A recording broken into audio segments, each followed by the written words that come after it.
We are so happy to be here to talk about compassion fatigue. My name is Dr. Carol O'Connell, and this is a topic that I feel really passionate about, so we're delighted to be here to talk to you. So we know that you guys work in an environment and in a field in which you're really helping and serving others. And although there's wonderful things about that, that can really take a toll on us. So this video is about helping people learn how to manage some of those feelings. So here are some things that might happen. So do you ever have clients who don't necessarily really want your help? Who maybe put themselves in danger unnecessarily? Who are dependent on you for directions when they kind of can do it themselves? And maybe take their anger out on you? And you have tasks that sometimes seems too heavy, like it's just there's a heaviness about doing what you're doing, or too hard. It's just hard to know how to do it. Or endless, like it's just never ending, day in, day out. Or there's just one too many things to manage. And sometimes our systems can be a little challenging, right? So sometimes we have systems that kind of get in the way of us being able to do our job. So sometimes they can feel unsafe, or there are situations that are unsafe. Sometimes there are barriers to doing your job. That can happen. Things are always changing. The only person who likes change is a baby with a wet diaper. And requires a lot of paperwork. Sometimes you feel like you're doing more paperwork than seeing your clients. So when that happens, sometimes we have lots of feelings around those situations. And here are some that don't need names, they just need pictures. So here's one. Do you look like this? Or this? Or this poor little guy? Or what the heck is going on? Right? Sometimes we have thoughts around this. So why am I here? What's the point of this? Doesn't anyone else see what's going on? Am I the only one? And sometimes we have behaviors. Like sometimes we look like this. Again, no explanation needed, right? Or sometimes we distract. Sometimes we just walk around kind of grumpy with a cloud over us. Or we feel very isolated, or we isolate ourselves. Or sometimes we just surrender. We just gotta give up, you know? So with all that can happen to us, and all those thoughts and feelings and behavior, sometimes we can experience what we are going to call compassion fatigue. And one of the most important things about compassion fatigue is that this is really a normal part of our profession. It's something that kind of happens when we work in a helping profession. It's the cost of caring. So that's one thing I really want people to remember. But also, it's not a sign of weakness. It's not a sign that you don't care. As a matter of fact, the key word in compassion fatigue is compassion. You can't have compassion fatigue if you don't have compassion. So it's really important to know that everybody can go through that. But the good news is that you can do something about it. And what we kind of have discovered lately is that if you just kind of wish it away or ignore it or just power through it, works sometimes, but it doesn't always work, and it can take its toll as well. So what we're really realizing is that we can help people who are in helping professions take care of themselves so they can continue to do the good work that they do. There's a wonderful man by the name of Dr. Eric Gentry who speaks. He's a psychologist, and he speaks a lot on compassion fatigue. And he looked on the CDC website to find out what the definition of a disease was. And the disease is the absence of antibodies. So when we have a disease, we don't have antibodies that protect us from it. And he said, I wonder if I could really adapt this to the whole concept of compassion fatigue. Like, can we help people kind of create antibodies to kind of help them when compassion fatigue comes up, because it will come up. So we call that resiliency skills a little bit rather than antibodies. And so what we really discovered is that we can create resiliency in our staff to help them go on. Now, some of you are here as line staff workers. You're right there with your clients, and that can be really tough. So this is going to be helping you help yourself manage this. Others of you maybe, and you all are part of a team. So sometimes we discovered that when people come together as a team, they can really help each other with this. So trying to do this on your own is really tough. So doing this as a team can really be helpful. Now, there may be some people in this audience and watching who are supervisors. We know the power of supervisors and managers. A really good manager and supervisor can really help people get through some of this compassion fatigue. They do have to take care of themselves as well, which supervisors sometimes are challenged to do, so it's a good reminder for them as well. And then some of you may be leaders of organizations, And what we know is that organizations can actually can put in things in place to help people take care of themselves and to take care of their staff. So at any level, it's really important to kind of hit all levels when we do this. So we're going to look at the ABCs of self-care. We're going to organize it around this. So the first thing is to just be aware. Be aware that this can happen and be aware of what it can look like. So here are some things that can kind of happen. You can just feel fatigue. Like we said, compassion fatigue. Like you can just feel the weight of the work. You can also sometimes, when that happens, just kind of avoid. You ever think, I'm just not going to do that one last paperwork. I know I should. That can happen. We can feel very disconnected from us, from ourselves, from our clients. Or even the opposite. We can actually get really involved, over-involved, and not necessarily put up a boundary. We can feel withdrawal at times, just kind of like bury ourselves into our office and not say hi to anybody. It can take a toll on us physically, with aches and pains and illnesses. We can feel irritable, like just everything drives us crazy. Cynical, like, one more thing, it's not going to work. Or apathy, just kind of like, whatever. And of course, just not taking care of ourselves. So it's really important to be aware of some of these warning signs, because the good news with compassion fatigue is that it really is transient. It can come and go. So you're not stuck in this. You can kind of really help it. So the first thing to do is to kind of be aware of it. Now, often other people see it before you. If your spouse ever says, boy, you're acting kind of irritable lately. So that can happen. Sure it has. So just to kind of be aware. So the next thing we're going to talk about is balancing. So balance is a great way to help compassion fatigue. Now we start off with this slide, or with this focus, which is just taking care of your physical health. And this is what most people think of when they think of, I'm going to get a lecture on compassion fatigue. They're going to tell me to exercise and eat right and all that good stuff, which is true. I am going to encourage you to do that. So taking care of your health, get good sleep, nutrition, exercise, sunshine, even though we live here in Ohio and that's a little bit of a challenge, relaxation, and making sure you're doing fun activities. You're not just work, work, work.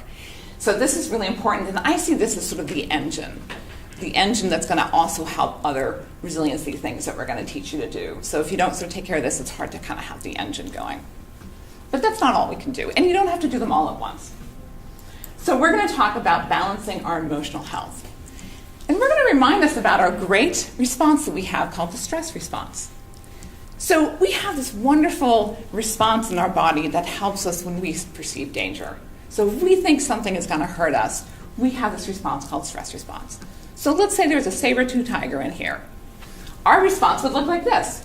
Our body would get ready to either fight that saber-tooth tiger, to run, probably really my response, to run, or to freeze and hope that tiger doesn't see us. And so our body has sent us all these messages to do that. So like it sends messages to our legs and our fingers and our hands and our arms to run or fight. It actually makes our palms sweat so we can pick up a weapon. It actually dilates our pupils so we can see better. So it's this brilliant response that happens immediately to help with a perceived threat. And so to help us survive that. And so should we survive that saber-tooth tiger, we come back down to a calm state of mind. So this is a system that is meant to kind of do a spurt, to really save us, and then to come back down so that we can look something like this, which is what my cat looks like after the dog chases her, and she wins. So then she relaxes, and so she comes back down, and that's how the system is designed.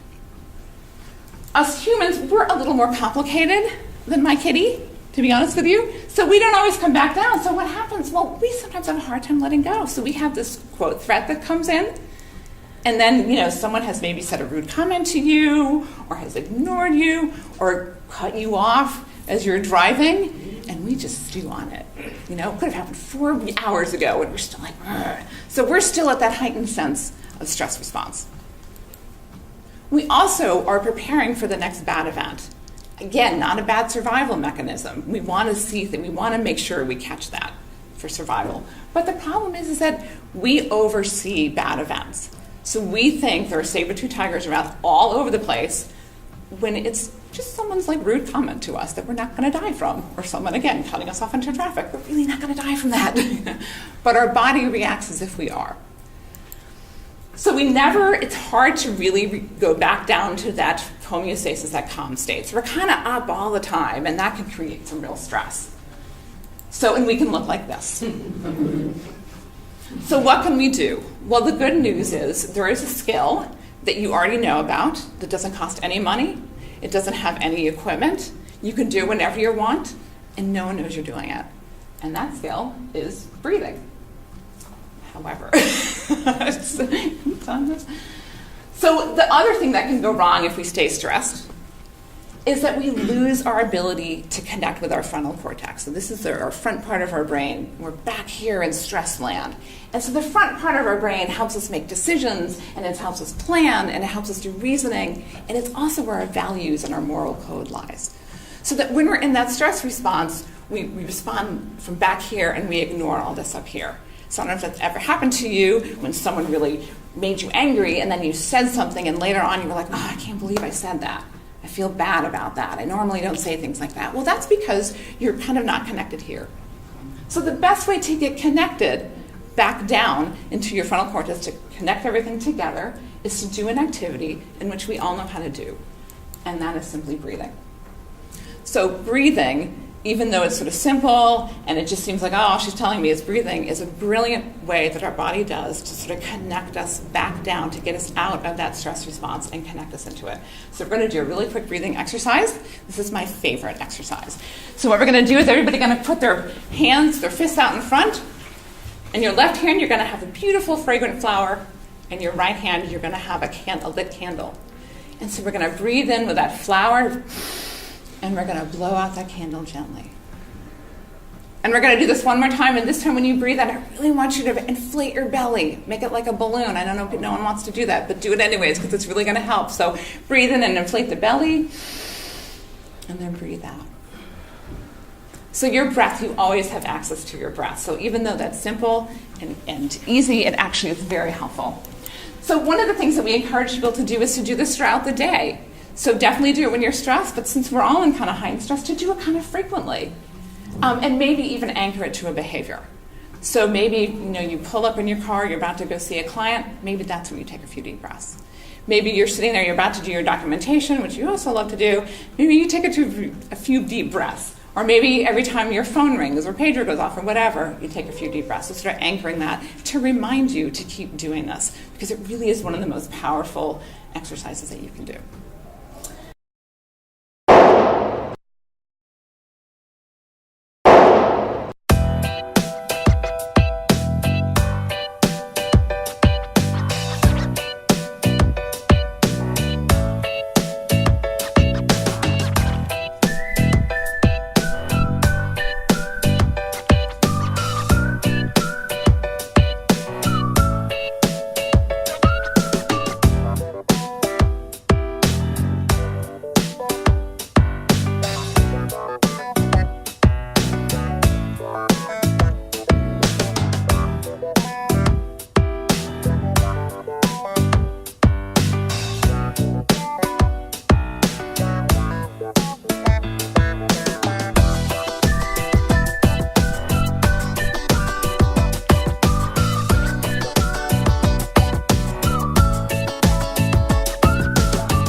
Balance has to happen all through our system. And so one place it absolutely has to happen is in your brain. And so being able to balance the good things that might have happened in the day, but also the things that maybe were not so good that happened in the day can help us. So an exercise that you can do for yourself is figuring out what 3 good things have happened in the day. And I know that we're just past the lunch hour and the day is not over yet, but in the interest of time, what are 3 good things that happened today? Can you think of even 1 good thing that happened today? So just take a couple seconds to do that. And this could be very subtle. It could be somebody who smiled at you, somebody who said hello, a cup of coffee, whatever that was. So the fact that it's spring and you noticed how green it's getting outside. All right. So just imagine that in your brain. And I can see that as people imagine it, I see some smiles, I see some remembrances of something good that happened. Again, it just outweighs some of that negative, because I'm sure that today has had some downfalls as well. Also, balancing your spirit is very important too. And this particular quote is really very effective. It's not happy people who are thankful, it's thankful people who are happy. Now, when something happens that makes us happy, we are thankful. That does happen. But the reverse is also true. Practicing gratitude is a very powerful tool that you can use. So let's try something a little different at this point.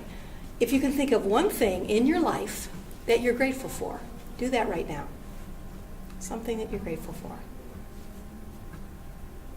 Again, and as I look at you, I see some smiles, I see some reflective glances, something that you're thinking about that has brought you down in a way to make you really feel much more peaceful. I want to talk about connections. And these are connections that you have in your workplace, also in your home environment, and in the community. And one part of your thought process that can help you make good connections is this business of an accountability partner. An accountability partner should be very carefully chosen. It's not some random person. It should be somebody who supports you, somebody who's on your side. Also someone who validates you. And by validation, it's somebody who knows you well enough that on the day when you're thinking, I don't bring anything good to this party, they're able to say, yeah, you do, and here's what it is. They're able to just lift you up a bit.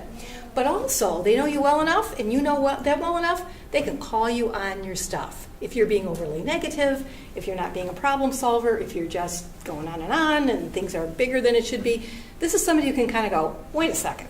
And that's the kind of person that you need as an accountability partner. So what do you want them to do? Well, first of all, they need to be a good listener. And you may actually have to train them. You may have to say, you know what? I don't want you to talk back right away. I just want you to listen to me. That's a very, very important thing for people to be able to do for us. And sometimes we have to tell them to just zip it until we really had a chance to talk. Those of us who are helpers oftentimes want to jump in and help others. And so sometimes that listener can jump in at a time when you don't necessarily really want them to offer input. But eventually you do. You want to give them to share insights and thoughts. And what are they hearing from you, and really be able to reflect back what it is that you've been saying. Also, you want them to gently correct anything that they're hearing that they think you might want to take a look at, some erroneous beliefs, especially when it comes down to something that you could do something about or something you could try that you've decided, I'm not even going to go there. Well, your accountability partner might cue you in a little bit different direction. And they remind you to breathe. And they remind you about self-care. They remind you to go to bed early. They talked about what are you going to go do this weekend? What are you going to do for you before the end of the day? What do you have to look forward to? An accountability partner will help get you out of your head and help move you on in a self-care direction. Well, where do you need these people? Well, it's good if you can have one at home, and sometimes you can, sometimes you can't, but somebody who's outside of work. That is your accountability partner. Is very effective. At least one at work. And this can be very effective because these people not only know you, they may very well know the job that you do. They may know the players, the people that you're interacting with, what the documentation looks like that you have to do if that's something that's stressing you out. So being able to have more than one accountability partner is an important thing. Another part of connections is reconnecting. And where we reconnect is when we go home at night. And what's very interesting about reconnecting is that even though we're very happy to leave work and we're happy to get home and we're happy to make that drive, sometimes those can be very stressful. You know, it can be tough to leave work. It can be tough to get out the door. It can be very hard when you get home. It's not always hearts and flowers coming home. There may be tasks to do or people that need you in ways that they can't necessarily set aside because you're feeling stressed. And getting home can have to do with a commute that can be stressful as well. So there may be some negative situations and some positive situations. It's good to have a sense of what triggers negative thoughts and positive thoughts for you within those three areas. And we're going to talk about these in a second here. So let's talk about leaving work. It's not a bad idea for you to identify some of your accomplishments, just as you're packing up. What did I do today? Even if the smallest things, even if there was a bunch that was unfinished, what did I make progress on? To be able to think about that in a way that's useful for you might be something that will help you in that transition process. Sometimes people do the 3 good things exercise. What are 3 good things that happened today? That's a good time to do it. Other folks really derive a lot of benefit from thinking about the work that's not finished and putting it in a container. You know, they can wrap it with chains, they can put packing tape around it, they can put it in a box, they can kick the box, whatever they want to do in their heads, but they contain it. And some folks have an ending of the day ritual. They may clean off their desk a little bit, pile things up, move things around, put the chair in. My favorite end of the day ritual, I'm fortunate enough to have an office, I do a little bit of a purposeful door slam, kind of like boom. You know, I'm not slamming it, but I'm, for myself, hearing it, because that's where work needs to stay. So for me, it's actually a physical and an auditory cue that I use for myself. Transitions from home to work involve commutes. And if you can use that commute in a creative way, you're a couple steps ahead. So decide, what music do you want to listen to? What radio stations do you not want to listen to? That might be something that you just, on another day, it would hit you differently, but maybe you just really don't want to hear about any bad news today. And sometimes that can bring forward on the commute. Sometimes people don't want to go straight home. They need to do an errand. They need to do something in between. Sometimes driving a different way. There's one parent that I know who sometimes she just does another lap around the block. She's got a lot of toddlers who need her right away. And so she just kind of goes, I think I'm going to take another lap. That's okay. You know, it's about being able to get home and being able to do it in a way that will really represent a transition for you so that you're mentally ready to leave work behind officially and start the rest of your evening. Transition from work to home have to do with entering that home. Sometimes that cue might be, if I'm opening the door, I'm opening into my home life. And when I'm shutting the door, I'm really leaving the outside world behind, my work life behind. Reconnecting with people. If you have some home routines that are negative for you, and sometimes they are, we all have chores that we have to do, sometimes being able to just spend a few minutes reconnecting with people in a positive way, doing something that's fun for you, you know, something that just is a little bit lighter and brighter, is a good thing to be able to do. Then you can start your home routines. Changing clothes. If you have a work uniform, I mean, this would be my work uniform, for example. You know, if I'm walking around with this on, I'm still bringing my work life into my home. Changing my clothes changes my brains a bit. And of course, intentional gratitude. You're home. And value that and be able to say, okay, this is what home means to me. You know, I need to say something in my own mind that helps me really value. My work day is over and my home life has begun. So what strategies can you try? You know, we've talked about lots of them here. Some of them are things you can do tomorrow. You could do breathing this afternoon if you chose. And you could make some decisions about that. Some of them you may want to plan out a little bit more. You may want to think, all right, well, what do I want to do about my commute? What do I want to do about my transition to the home environment? Some of them you'll have to really think about. An accountability partner would be a good example of something that's done with a bit of a stretch. You got to think, you know, what person do I want to pick? How am I going to instruct them in a way that's important for me so they really are able to be a good accountability partner? And remember this. While you're making a difference in someone else's life, and all of you are, not just the folks in this room, but everybody who will see this video, you're part of working with a very difficult population, you're part of that workforce, and you are making a difference in their life. But while doing that, you can also develop some strategies and skills that will make a difference in your own. And our hope is that you will begin to do that and take some of these ideas to heart. So I want to make sure that I provide thank yous. This is how to get in touch with Dr. O'Connell and I. We have the audience here and folks from the Blick Clinic who arranged this. We have folks from the Ohio Department of Mental Health and Addiction Services who have been so helpful in getting funding for this. And of course, the Department of Developmental Disabilities that really championed the idea that this is an important topic for folks in your field, and we really want you to have something special just for you to represent the efforts that you make, as well as refreshing the energies that you put into your work. So thank you very much.